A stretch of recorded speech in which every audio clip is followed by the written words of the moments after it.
অনেকের বাসায় ক্রিম আর বিটারটা অ্যাভেলেবেল থাকে না, কিন্তু বাচ্চারা কিন্তু সবসময় কেক খেতে চায়, তাও আবার বার্থডে কেক খেতে চায়। আজকে আমি কোনো রকম বিটার ছাড়া, ওভেন ছাড়া, কোনো রকম ক্রিম ছাড়াই ক্রিম বানিয়ে দেখাবো। আর এইটা এত বেশি মজা ছিল, মানে ক্রিমটা বিশেষ করে এত বেশি মজা ছিল, মুখে দেওয়ার সাথে সাথেই না হাওয়াই মিঠাইয়ের মতো মিলিয়ে যাচ্ছিল। বার্থডে কেকের জন্য বায়না ধরলে আপনারা হুট করেই এই কেকটা বানিয়ে দিতে পারবেন, মানে ইজিলি বাচ্চারা শান্ত হয়ে যাবে। যাই হোক, এই কেকটা বানানোর জন্য প্রথমেই আমার লাগবে 3টা ডিম। আর ডিম 3টা আমার নর্মাল টেম্পারেচারে ছিল, অর্থাৎ ফ্রিজে ছিল, কিন্তু আমি আধা ঘন্টা কিংবা 1 ঘন্টা আগেই বের করে রেখে এটাকে নর্মাল টেম্পারেচারে নিয়ে এসেছিলাম। তারপর ডিমগুলোকে ভেঙে নেওয়ার পরে ডিমের কুসুমটাকে আমি আলাদা করে রেখেছি। আর এই যে ডিমের সাদা অংশ আছে, এটাকে একটা হ্যান্ড উইক্স দিয়ে খুব ভালোভাবে হুইক্স করে নিচ্ছি। এখন এই ডিমের সাদা অংশের ভেতরে আমি 1/2 কাপ প্লাস 1/4 কাপের মতো চিনি ইউজ করব। হ্যাঁ, তো চিনিটা দেবো আর এরকমভাবে হ্যান্ড উইক্স দিয়ে নাড়তে থাকবো। চিনিটা একবারে দেবো না, 2 থেকে 3 বারে দেবো অ্যান্ড হ্যান্ড উইক্স দিয়ে খুব ভালোভাবে হুইক্স করে নেব। দেখতেই পাচ্ছেন আমি কিন্তু হ্যান্ড উইক্স দিয়ে খুব ভালোভাবে হুইক্স করে নিচ্ছি। আর এটাকে অনবরত করতে থাকবো, মানে যে পর্যন্ত আমার চিনিটা গলে না যায় সে পর্যন্ত আমি হুইক্স করে নেব।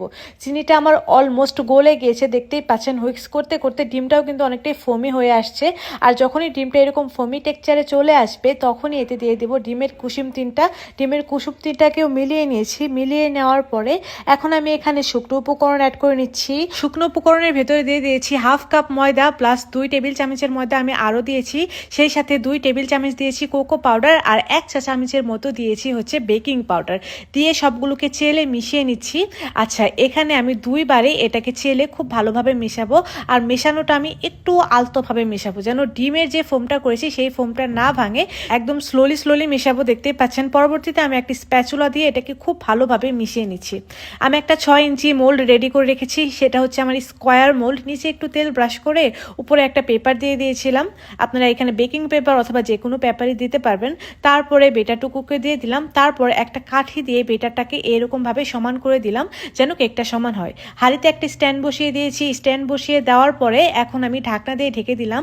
এটাকে আমি 2টা ঢাকনা দিয়ে ঢেকে দেবো, যেহেতু প্রথম ঢাকনা দিয়ে আমার অনেকটাই বাতাস বের হয়, তার জন্য আমি 2টা ঢাকনা দিয়ে ঢেকে দিলাম, যেন কেকের ভিতর থেকে কোনো প্রকার বাতাসই না বের হতে পারে। 30 মিনিট এটাকে আমি একদম লো আঁচে জাল দিয়ে নিয়েছি। দেখতেই পাচ্ছেন কত সুন্দরভাবে ফুলেছে এবং ঢাকনাতেও কিন্তু আমার কেকটা ফুলে লেগে গিয়েছে। অনেকেই যারা কেক বানাতে একদমই পারেন না, তারা কিন্তু আমাকে অনেকটাই ভুল ভাবেন। আপনারা ভাবেন যে আমি হয়তোবা ওভেনে কেক বানাই তারপরে হয়তোবা আপনাদের দেখাচ্ছি। আপনারা কিন্তু আজকে প্রমাণ পেয়ে গেলেন, একদম ঢাকনার সাথে লেগে গিয়েছে মাশাআল্লাহ।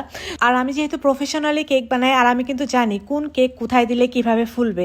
যাই হোক, আমি এই সসপ্যানগুলোতে একদম শুরু থেকে কেক বেক করে আসছি। এই সসপ্যানগুলোতে আমার কেক একদম ওভেনের থেকেও পারফেক্ট। যাই হোক, এখন আমি ক্রিম রেডি করে নেব। ক্রিম রেডি করার জন্য প্রথমে একটা ডিমের কুসুমের সাথে দিয়ে দিয়েছিলাম 1/2 কাপের মতো চিনি।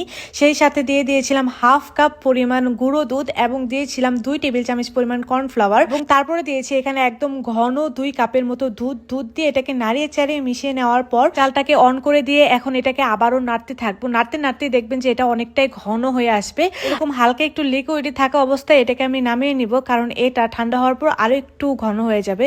যাই হোক, এই ক্রিমটার মতো যত বেশি গুঁড়ো দুধ দিবেন এই ক্রিমটা খেতে তত বেশি মজা হবে। যাই হোক, এখন আমি আমার কেকটাকে মোল্ড আউট করে নিচ্ছি। দেখতে পাচ্ছেন কতটা সফট হয়েছে, মাশাআল্লাহ, একদম নরম তুলতুলে কেক হয়েছে। এভাবে জাস্ট আপনারা কেক বানাইবেন, দেখবেন যে সবাই খেয়ে অনেক বেশি প্রশংসা করবে।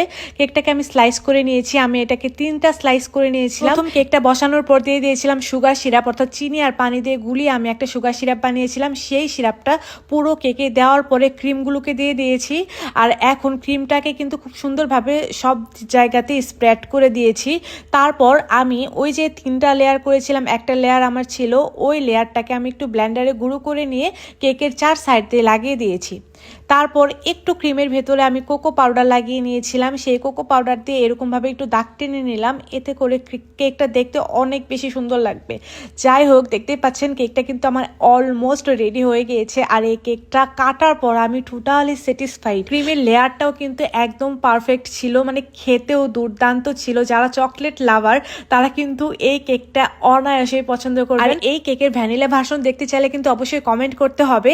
আচ্ছা, যাই হোক, আমার রেসিপি ভালো লাগলে শেয়ার দিয়ে দিবেন আর অবশ্যই কিন্তু আমার পেজটাকে ফলো দিয়ে রাখবেন। আজ তাহলে এই পর্যন্তই, দেখা হবে নেক্সট এপিসোডে। সে পর্যন্ত সবাই ভালো থাকবেন। আল্লাহ হাফেজ। কেকটা দুর্দান্ত ছিল।